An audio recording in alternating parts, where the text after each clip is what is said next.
meteorologist Adam Epstein. This was a wonderful day to get outside. After the storms yesterday, the sun was out, but it was a touch on the humid side. We should be used to that by now. The humidity is not going away anytime soon. In fact, it's going to get worse before it gets better. Greg, thank you very much. We're seeing this line of showers move across Oxford County right here, and this is that small cell that we're worried about. It's small, but it is potent, but it is showing a trend. When you had hail size projected around 2 inches in diameter compared to 0.8 right now, that's a good sign that this storm is diminishing. This is what can indicate a tornado on the ground. This is what can indicate possibly some rotation. And even though it doesn't look like much, just a few cells, just a few pixels is enough to indicate rotation. And that's why this is a tornado warning system. You look for a hook, and there's a slight curve here, but the hook isn't pronounced as it was about 15 or 20 minutes ago. Something you need to do is take cover. You can go to the basement of your house, and if you don't have a basement, think of your home or a first floor of your home. There's usually a bathroom or a closet centrally located on the first floor that doesn't have any windows. You want to put as many walls between you and the outside as possible. That'll put you in the safest position. And wow, there are some lightning flashes really going up. So let's see how this goes. Here's the pitch. Yeah, I still got it. That's out of here. They play at 1 o'clock tomorrow. Temperatures will be in the upper 50s, sunshine. No curveballs in this forecast overall. Looks like a home run. Here in Saco and in southern Maine, we may experience some rougher surf than usual over the next 24 hours. But our real problems arise in mid-coast and down east Maine.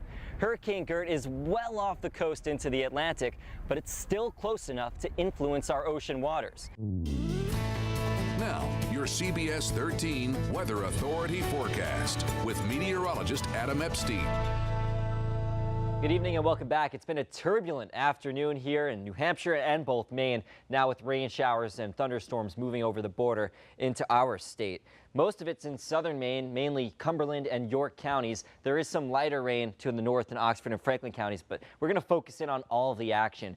First, you can see a lot of boxes here. The green boxes indicate flash flood warnings. There's one here, one up there, and the orange boxes indicate severe thunderstorm warnings. The first one's in Rockingham County of New Hampshire and moving over towards southern York County by North Berwick. That's in effect until 6:30. So with this, you could have gusty winds up to 40 miles per hour, potentially some small hail, which isn't showing up on the radar, but we are getting some lightning strikes here and some downpours. These reds and oranges indicating rainfall rates of nearly 1.5 inches an hour.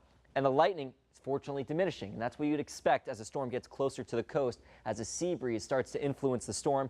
It's cooler air, prevents air from rising as easily, and prohibits convection. The flash flood warning associated with this cell is in effect until 8:45 this evening. And then further to the north, we have another severe thunderstorm warning. This is northern York County and then into Cumberland County, places like Standish and over towards Buxton, getting some heavy rain. That's in effect until 6:30. And the heaviest rain is just north of Standish going towards Windham.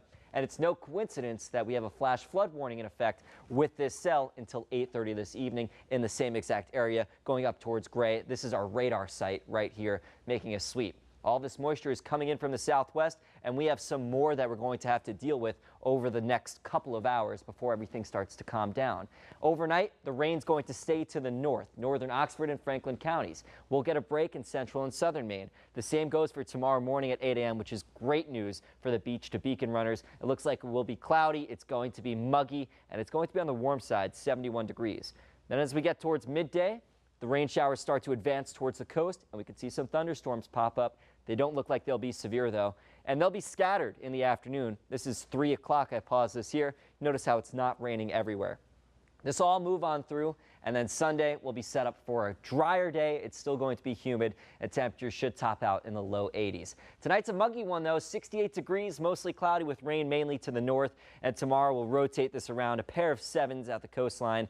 Watch out for those rain showers and thunderstorms around midday and into the early afternoon. Here's our 7-day forecast. First, the coast as always. High humidity the next 3 days. Monday gets hotter, 86 at the coast, but I'm thinking we're getting back up to 90 for inland towns. Tuesday, another hot and humid day at 90 degrees. We do have a chance of thunderstorms on Wednesday, which could bring us a little bit of relief. So, Kim, when I say a little bit of relief, I'm talking about dew points in the low 60s as opposed to 70 degrees. Which still is high. Yeah, still a bit sticky, but more manageable for this time of the year and for Maine, where people come to get away from this stuff. That's right. We'll take it. All right. Thanks, Adam.